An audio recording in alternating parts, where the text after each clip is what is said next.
13 জনের 4 জন বাইর হয়েছি আর 7 জন মারা গেছে। 7 জন, একজন হইলো আমার শাশুড়ি, একজন আমার পরিবার, 2 জন হইছে আমার ছেলের বউ আর আমার 3 নাতি। অ্যাক্সিডেন্ট করছে, ড্রাইভার ঘুম যায়। তারপরে দিয়ে আমরা এই সমনি আইসিলারে কইছি তুই কতক্ষণ ঘুম যাইল, আমরা দরকারের পরে যাই। এ কইছে যে না চলে যাই, মা আসি এনতাই যান তখন চলে যাই। এ মানে ঘুমের কোন মানে ঝাঁকড়া দিয়ে উড়িয়ে মানে গাড়িরে উত্তরমুখ কাটি খালের দিকে হালাই দিছে। ঘুমের মধ্যে ছিল প্রশাসনে এই ড্রাইভারটা তোমায় বাইর করো, বিচারের আওতায় নেই।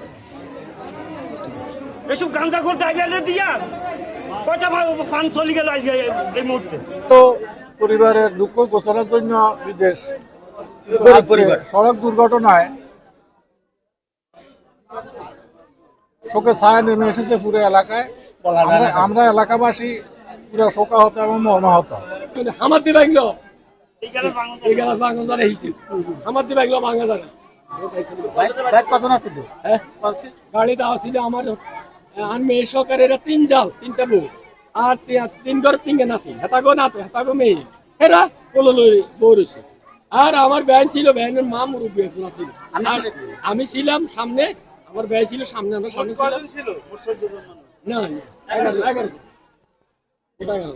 11 3 বছরে আইতেছে, আমরা এয়ারপোর্টে গেছি আনতাম, আমরা লোক গেছি 13 জন, 13 জনের 4 জন বাইর হয়েছি আর 7 জন মারা গেছে।